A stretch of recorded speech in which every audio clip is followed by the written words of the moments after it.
And now let's visit our old friend and host, Dr. Watson. Good evening, Mr. Bartell. Good evening, Doctor. Settle yourself down and get your pipe going. Thanks. Doctor, last week you told us that tonight's story took place in the Casbah at Algiers. Yes, the Casbah. I remember it as the place of countless streets winding up and down, past colourful cafes where 100 tongues were spoken, and often a street would end in shadowy darkness which a man would be foolhardy to enter alone. Yes, Mr. Bartell, that was the Casbah that Sherlock Holmes and I knew in that winter of '99. Well, how did you happen to be out there, Doctor? Do you mind if I tell you the story from the start, Mr. Bartell? It really began on a wintry night in Baker Street at the conclusion of a strange murder in Montrevor Castle. A charming young girl sat on the sofa of our lodgings in Baker Street and talked to us. But, Mr. Holmes, you can't say you'll have nothing more to do with the My dear Montrevors. Miss Stretfield, I found the true murderer of the Dowager Countess and committed suicide. Surely the case is ended. Yes, Mr. Holmes, you found the real murderer. But now I want you to find the unfortunate young man who fled England 5 years ago when he was suspected of the crime. This is a new development, Miss Stretfield. Please tell us about it. It's Douglas Milton that I'm talking about. Oh, yes. He was the heir to the title, wasn't he? Yes, Mr. Holmes. He was a sensitive, artistic boy, and when he knew that he was under suspicion, he ran away. Mm-hmm. Of course, everyone regarded his flight as an admission of guilt. That is, until you found the real culprit, Mr. Holmes. I imagine, Miss Stretfield, that your interest in the missing boy is not entirely, shall we say, altruistic? I'm in love with him, Dr. Watson. Oh. We were engaged to be married when he ran away. Mr. Holmes, you've got to find him. He must know that his name has been cleared and that he's inherited the title. Miss Stretfield, have you any direct news, any letter from your fiancé since he left 5 years ago? None. Any clues as to his hiding place? Only this. It's a painting I received anonymously a year after he had left. Oh. It was sent from a forwarding address in London. Here it is, Mr. Holmes. Thank you. Small oil painting. Very good one, too, I say. Yes. His splendid sense of composition and his use of color is unusually brilliant. You recognize this painting as the work of your fiancé, Miss Stretfield? I'm certain of it. Yes. Wonderful use of color. Observe the delicate shadings of that sunset and the brilliant green of the oasis. This scene is extraordinarily reminiscent of the desert in North Africa. Yes, that's what made me say I was certain he'd gone abroad, Mr. Holmes. But why should he go to North Africa? A good place, Watson, for an Englishman who imagines himself to be escaping justice. Remember, the Foreign Legion is stationed there. You think he might have joined the Legion, Mr. Holmes? Right. Would seem logical. No questions are asked of those who join it, and its colorful obscurity might easily appeal to a young fellow in trouble. Hello. What is it, Holmes? Quite a few grains of sand between the canvas and the frame here.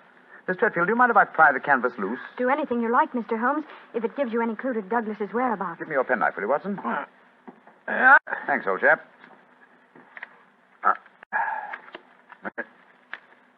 Here we are. Can you see anything? Uh-huh. Look. The word sheriff. An Elafroon. Stamped here. Sheriff is probably the framer's name, and Elafroon is a town some 50 miles from Algiers. That settles it. Miss Stretfield, I accept your case. Watson and I will go to Africa and try to find your fiancé, Douglas Milton.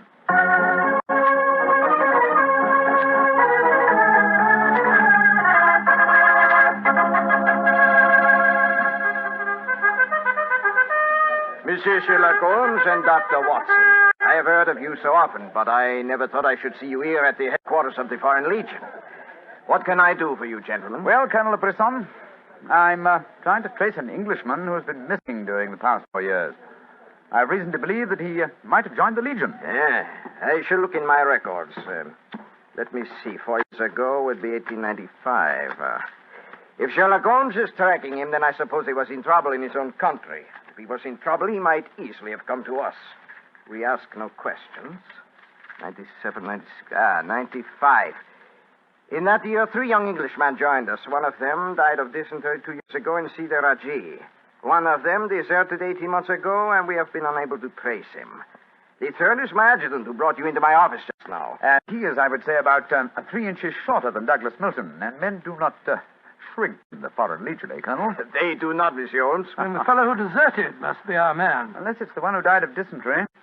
Colonel de Brisson, how would you advise us to set about trying to find a deserter? Monsieur Holmes, there's only one place in Algeria where a man can hide from the Foreign Legion and remain hidden. Oh, and what's that place? The Casbah in Algiers. Then that's our destination, Watson. Be very careful, please, gentlemen.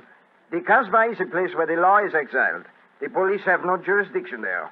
The only rule is that of strength, violence, and trickery. We shall be very cautious, I assure you. Goodbye, Colonel Brisson, and thank you for your help.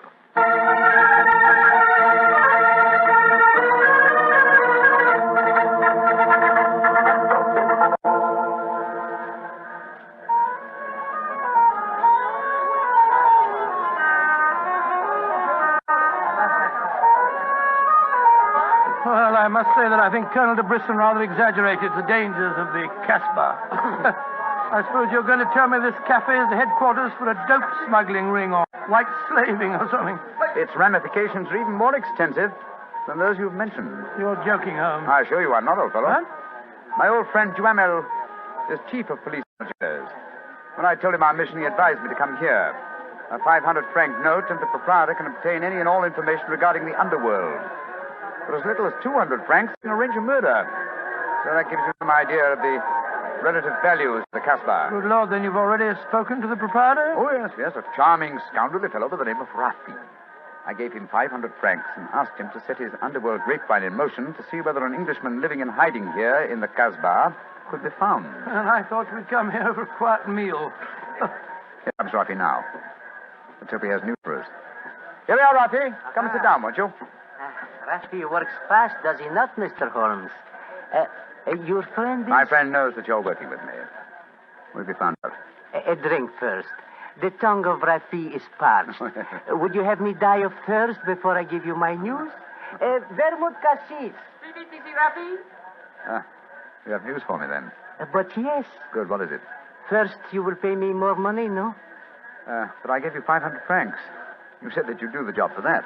Can I help it if some tongues are more costly to make wag than others? It took the 500 to get the wag. Am I to have nothing for my own trouble? Ah, good. The gentleman will pay for it. There you are. Missy. I will drink to your health, gentlemen, both of you. You will pay me more money, no? But my friend's already given you 500. You should stick to your bargain, my good fellow. My information is a bargain at 750 francs. It would be a bargain at 1,000, but Rathbone will let you have it for 750 because he likes you. I see. You will give it to me, no? And if I refuse?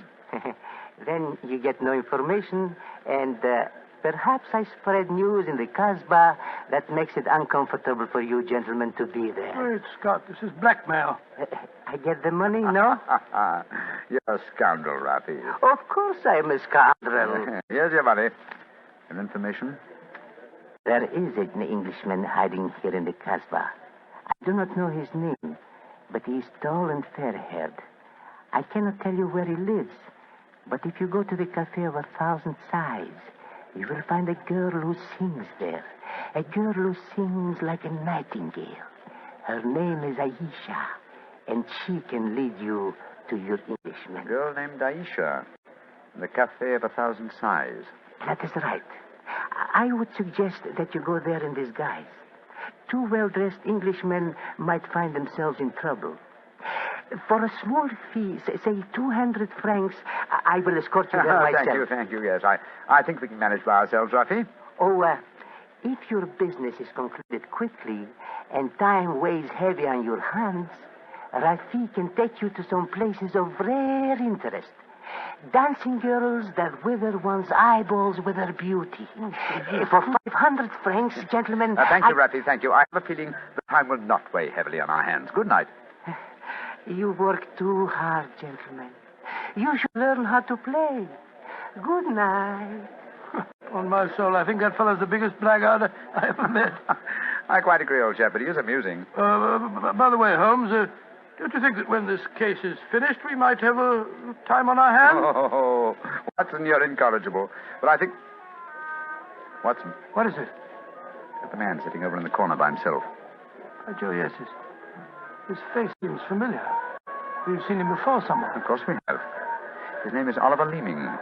We met him at the inquest on the Montrevor case. So we did. Now, what on earth do you suppose he's doing here in the Casbah?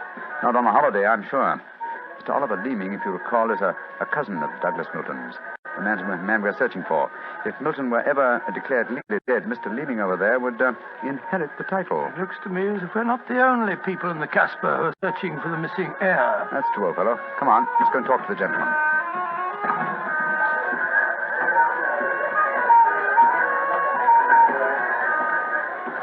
Mr. Oliver Leeming, how very odd to meet you here. Well. Sherlock Holmes and Dr. Watson, won't you sit down? Thank you. Well, it's a small place, isn't it? Or has somebody said that before? I wondered if you'd spot me over here in the corner. Oh, you saw us then. Of course. But you seem to be in such deep conversation with that scoundrel Rafi. I didn't like to disturb you. Very considerate of you, I'm sure. Why are you here, Mr. Leeming? Oh, I'm making a business trip. This is my day off. As I recall it, you're in the publishing business. Correct. What a memory you have. It seems peculiar that you should be on a business trip here. Are you planning on opening a publishing house in Algiers, or are you searching the Casbah for new authors? Why not? I'm a great believer in encouraging new talent. Mr. Leeming, why don't you admit that you're here for the express purpose of trying to find your cousin, Douglas Milton? Mr. Holmes, you've discovered my secret. The great Sherlock Holmes and his watchdog have their eager eyes on me. They know that I succeed to the title if Douglas Milton dies. Yes, Mr. Leeming, we know that fact. And you have fathomed my plan to find Douglas before me and kill him so that I may inherit the title. How lucky I am to meet you in the Casbah, where you cannot arrest me. Well, it's a race against time, gentlemen, but I have a head start, as you will soon find out. Goodbye, and the best of luck to you. Extraordinary fellow. He's joking, of course. I believe not, Watson. I think he labors under the whimsical belief that the best method of discounting the truth is to state it as boldly so that it will not be believed. Great Scott, then we must work fast. Yes, old chap, we must. I'm sure that we're entrants in a race against death. We must get back to the hotel and into our disguises as quickly as possible. After that, we shall visit a young lady named Aisha in the Cafe of 1,000 Sighs. And I'm certain, Watson, that it will be the first time two men have ever entered the Casbah for the express purpose of preventing a murder.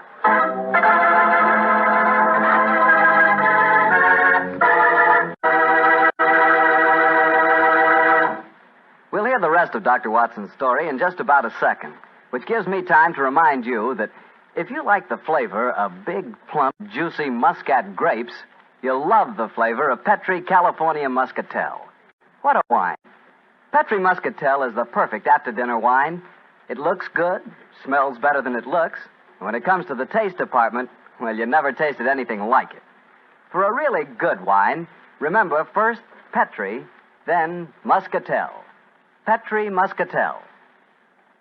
Well, Doctor, I can hardly wait to hear what happened next. You and Sherlock Holmes went back to the hotel, I suppose. Yes, Mr. Hotel. Holmes quickly adopted the disguise of an Arab guide, while I assumed the role of a tourist.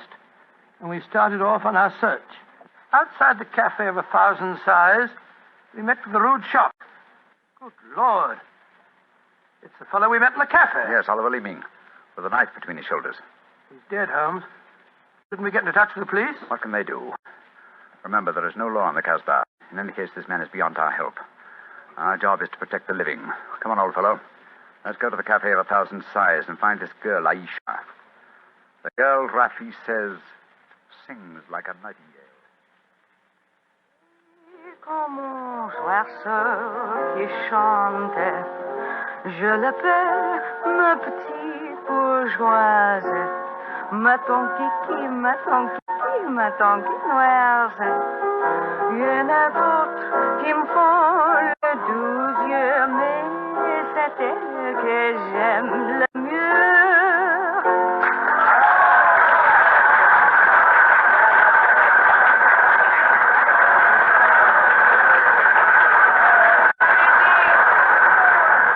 So that's the girl, Aisha. She's very beautiful. Don't forget our role of tourist and guide, old chap. Master, would you wish to meet this Aisha? Very much indeed. I will see if it can be arranged, Master. Wait here for me, Watson. I'll see what I can do. Right you are, Holmes. Be careful now.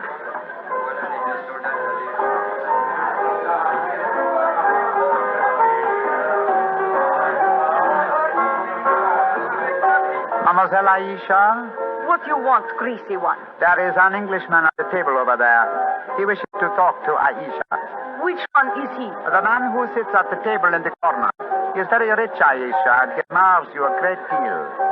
He told me to give you this 500-franc note. So? Very well. You may bring him to my rooms. The door is at top of stairway, to the right. Good, Aisha. I fetch him. I shall be waiting.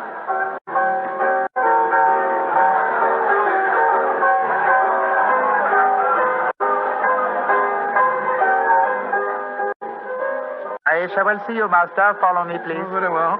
I hope you know that you're going to handle this, Holmes. Don't worry, Watson. In this case, I think honesty will be the best policy. Well, I'm not so sure. This place is a thieves' kitchen if ever I saw one. You better be careful. First door to the right at the top of the stairs. This is it. Come in. Oh, come and sit over here, Mr. Englishman. Greasy one. You may leave us. Mademoiselle, I may as well tell you at once that I am not an Arab guide. My name is Sherlock Holmes. What do you want with me? Why you trick your way in here? Don't be frightened, mademoiselle. I can explain our mission in a very few words.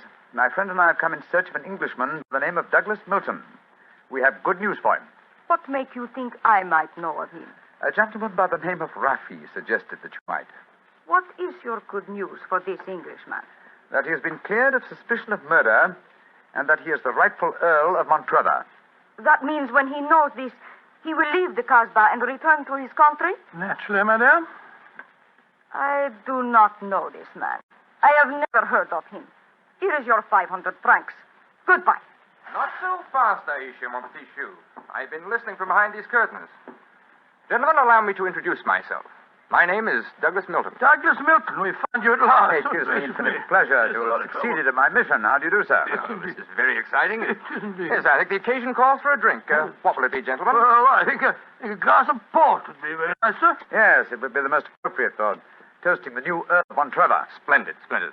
Aisha, bring glasses and a bottle of port and some creme de menthe for me. You are not going to England. I will never let you leave me. Oh, stop being so melodramatic, Aisha. Please bring 2 bottles and some glasses. Very well. I am sorry.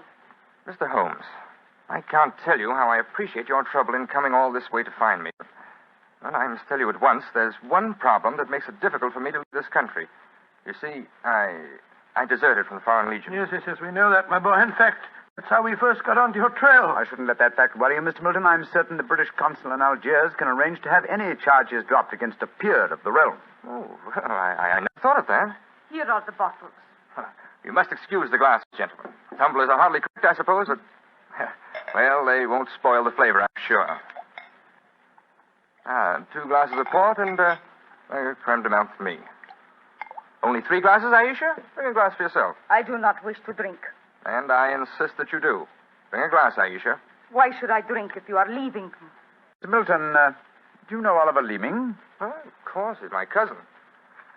Yes, he came here half an hour ago and threatened me. Did you also know that he's lying dead in the street? Murdered? Well, yes, I did. If we went in the Casbah, I wouldn't tell you this, but Aisha stabbed him. She followed him when he left here. He killed him and then slipped back just in time to sing a song a few moments ago. Oh, you needn't look so shocked, Dr. Watson. Life is cheap in the Casbah, and Aisha is a girl of violent passions. Come on, let's drink. A toast to the new Earl of Montrevor. Oh, excuse me, sir. You took the wrong glass. You were drinking my port. Oh, silly mistake. I can't bear port. Very English of me, I'm afraid, but, well, after all these years, I don't feel particularly English. In fact, I'll probably find it very hard to adjust myself to the old life when I go back. Or perhaps I should say, if I go back. Since you feel that way about it, Mr. Milton, why go? You can claim the title and the revenues of the estate without leaving Algeria. You could stay here and live on the income. I didn't realize that would be possible. You sure I could do that? Oh, yes, I'm quite certain of it. But if you doubt my word, I suggest we all adjourn to the British consulate in Algiers. They can put you straight on the matter. That's a good idea. Let's go over there at once. Now I have been listening to you, my friend. You are planning to leave me. Once you go from the Casbah, I shall never see you again. Put down that knife, Aisha. I will not let you go. You belong to me.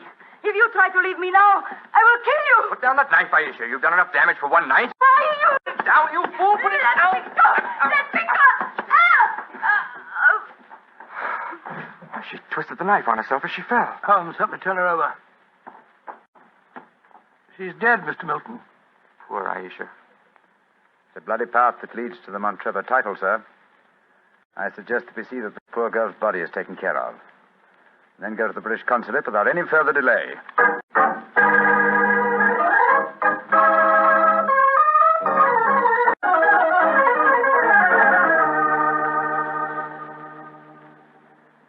Now that we're at the consulate, Mr. Milton, I suggest that you swear on oath that you are Douglas Milton, heir to the Montrevor estate. This gentleman is a commissioner of oaths, and we can go in and see the consul. Very well. Now, raise your right hand, please, and repeat after me. I hereby solemnly swear that I am Douglas Milton, the missing heir to the Montrevor estate. I hereby swear that I am Douglas Milton, missing heir to the Montrevor estate. Thank you, sir. And now, if you'll sign the statement here, these gentlemen can witness it. There you are. Thank you, sir. And now, if you gentlemen will sign. Yes, certainly. Thank you, gentlemen. The document is now legal. Splendid. Now, let's go over and see the consul. Not yet, my friend. Watson, this man is not Douglas Milton. What the devil are you talking about? There is no law in the Casbah, sir, so you cannot be punished for the 2 murders you committed there. But now that your avarice has tempted you here to Algiers, where you've been foolish enough to sign a false statement, I think we can at least settle you very nicely for desertion, false impersonation, forgery, and perjury. What do you mean? The story should be obvious, old fellow. Oliver Leeming did track down the deserter. Recognition was uncertain after so many years, but at least it gave this gentleman the idea of impersonating the real Douglas Milton, a friend of his. You have a lively imagination, Mr. Holmes. The real Douglas Milton died of dysentery 2 years ago in Sidi El Raj. As soon as the idea of impersonating Milton was born, Leeming had to die. Your theories are very interesting, but you haven't a shred of proof. I say that I'm Douglas Milton. How are you going to prove otherwise? Very simply, my dear sir. Douglas Milton was a painter. A painter who excelled in the use of vivid colors. You, sir, suffer from the quite common malady of red-green color blindness. Less than an hour ago, you mistook a glass of port, which is red, for a glass of creme de menthe, which is green. I knew at once that you were an impostor. You're cleverer than I thought you were, Holmes. Goodbye. Here, come back. No, Watson. Don't go after him. But we can't let him escape, Holmes. Don't worry, old chap. He won't escape. I sent a message to Colonel de Blanc. If you go to the window, I think you'll find that the consulate is being watched. The Legion has a long memory for desertion. I don't think he'll get very far. They got him, Holmes. Shot him as he was trying to run away. A just death for him. Lived a life of violence and treachery, Watson. It's only fitting that he should die in the same manner.